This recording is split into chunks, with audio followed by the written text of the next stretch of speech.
Hepinize merhabalar. Şimdi Kolomenskoye metro durağına indik ve Çar Alexey Mihailovich'in sarayına geldik. Şu an Çar Alexey Mihailovich'in sarayını görüyorsunuz. Bu saray Çar'ın 17. yüzyıl ortalarında avcılık hobisi nedeniyle inşa edilen bir saraydır. Daha sonra müzeye dönüştürüldü. Bu müzede video çekmeme izin veren Vitali Akinshin beyefendiye çok teşekkür ediyorum. Evet, şimdi Çar Alexey Mihailovich'in sarayına geldik. Kendisi aynı zamanda Çar 1. Petro'nun babası oluyor. Bu arada aydınlatmalar da benim çok hoşuma gitti. Gerçekten görülmesi gerekiyor yani. İlginç bir tasarımı var.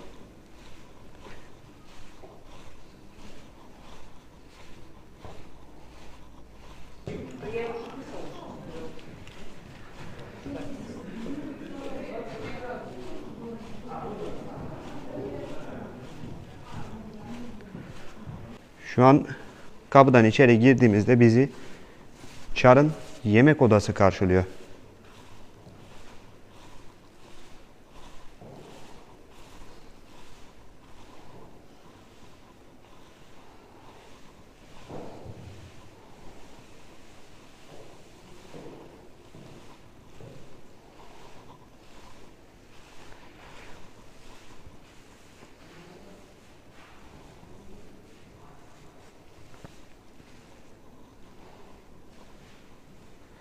Size birazdan tavanı da göstereceğim. Çok güzel fresklerle süslemişler burayı.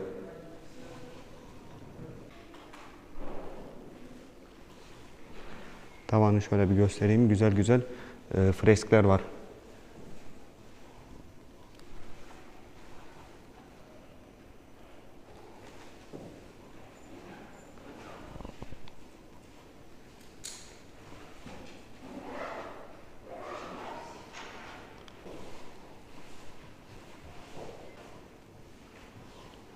Şimdi Çar'ın yemek odasından çıktım. Bakalım bu sağ tarafımızda ne var?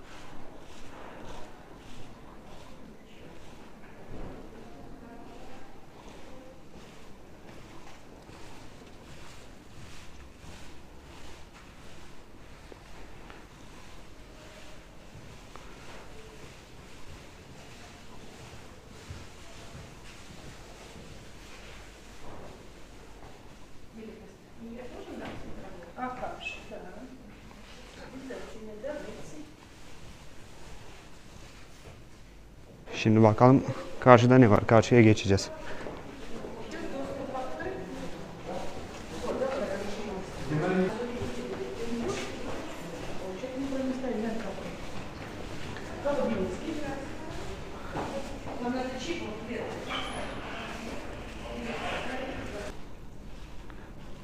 Bu arada kapının işlemesi de çok güzel. İnce işçilik. Şu kapıya bir bakar mısınız? Burası Çar'ın kendisine getirilen hediyeleri kabul ettiği oda.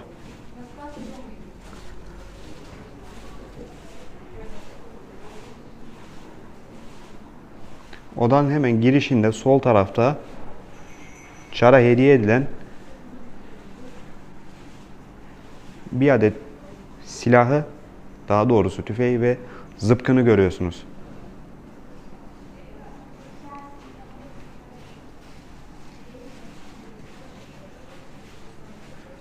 Tavandaki freskleri yine size göstereceğim.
Burası Çar'ın çalışma odası.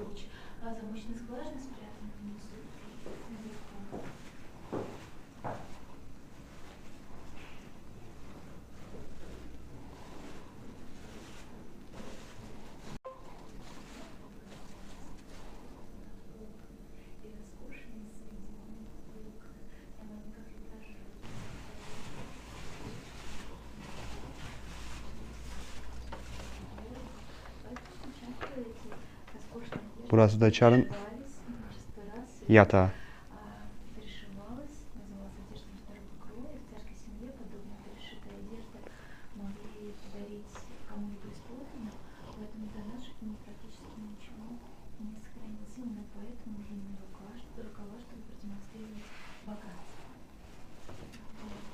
Şu an burası da Çar'ın dua ettiği oda.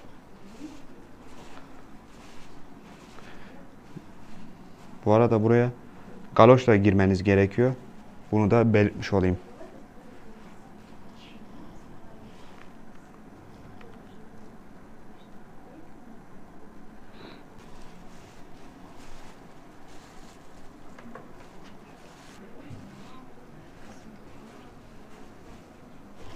Bu da odanın tavanı. Bakalım burada ne var.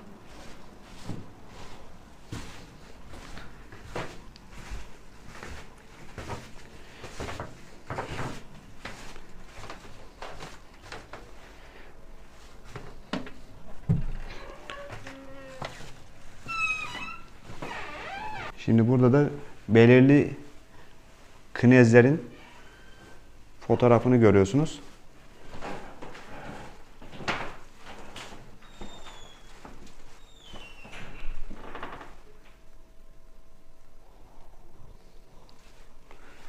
Hemen sol tarafta da göstermek istiyorum.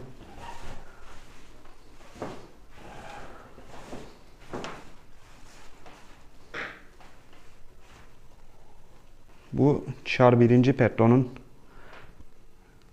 resmi. Hemen burada gördüğünüz bayan da Çar 1. Petro'nun kızı.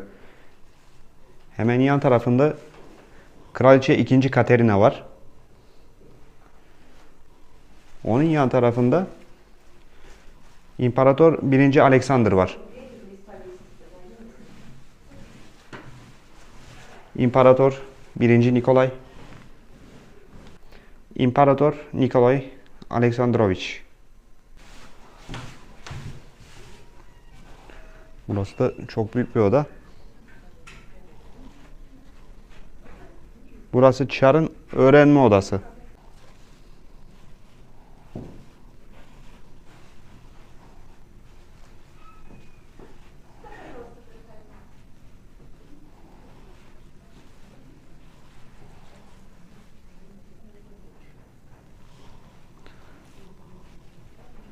Hemen arka tarafa döndüğümüzde de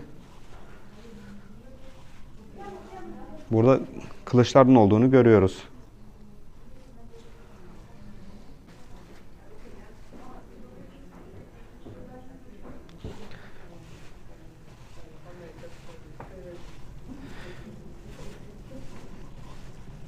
Şimdi burada Çar'a hediye edilen şövalye kıyafetini görüyorsunuz. Adına ne deniyor bilmiyorum ama onun sağ tarafındaki araç gereçleri Çar kendisi kullandı.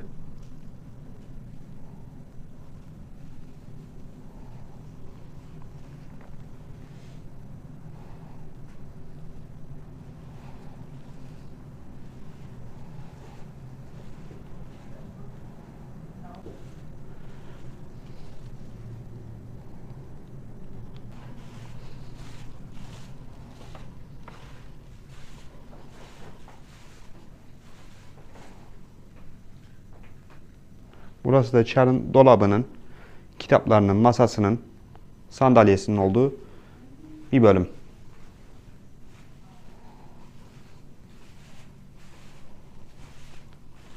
Burada da Çar 1. Petro'nun bir tablosunu görüyorsunuz.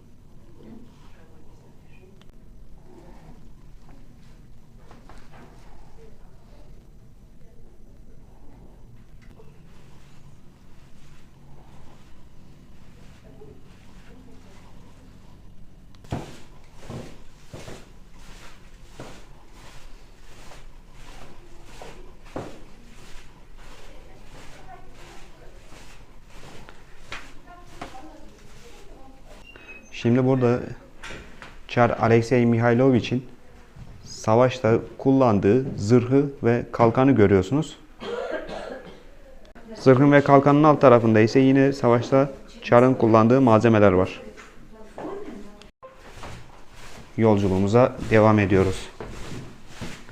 Burada yine Çar'ın kullandığı malzemeleri görüyorsunuz.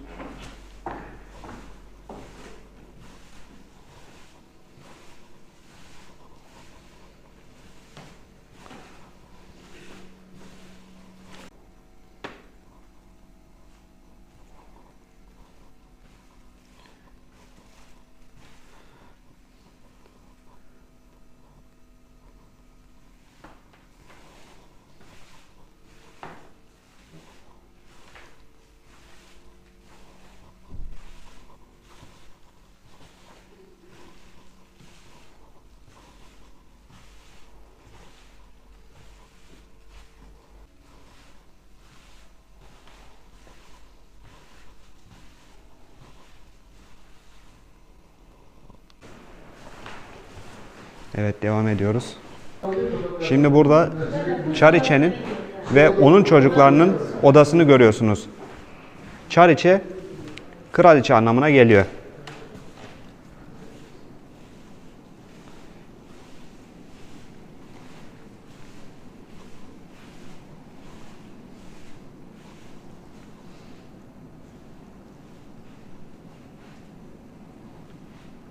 Bu arada burada çok güzel bir tablo var.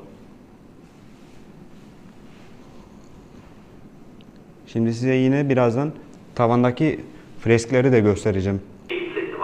Freskler gerçekten çok güzel.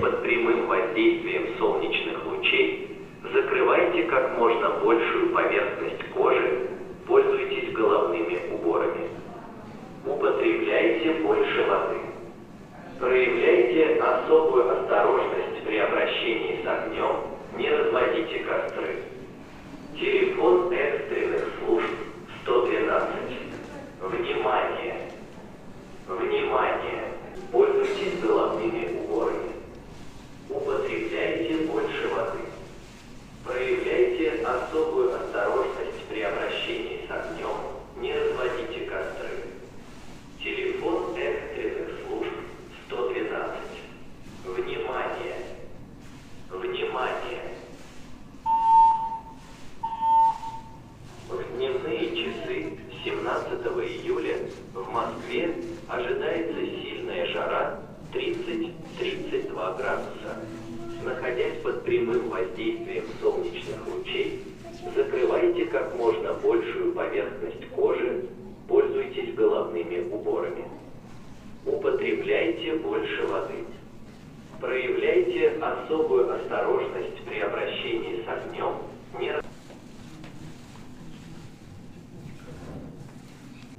Burası da Çariçelerin yani kraliçelerin dua ettiği oda.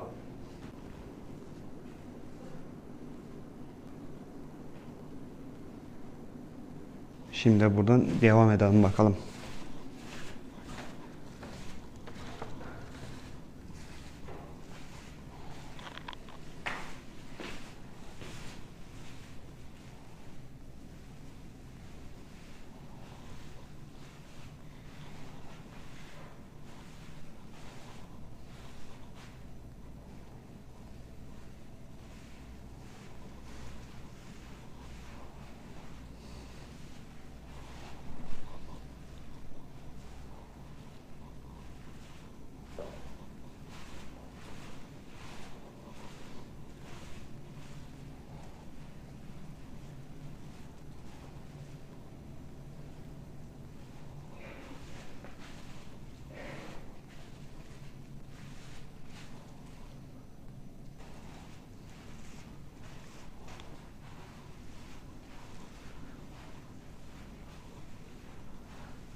Петра Первого забрать власть.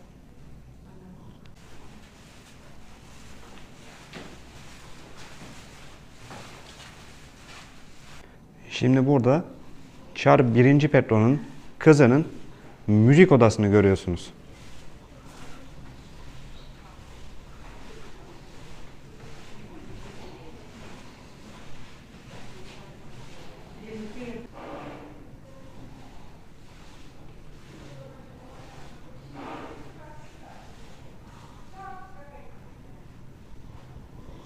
Şimdi burada da Çar 1. Petro'nun kızının tablosunu görüyorsunuz. Hemen onun yan tarafında ise Çar 1. Petro'nun kendisinin tablosunu görüyorsunuz.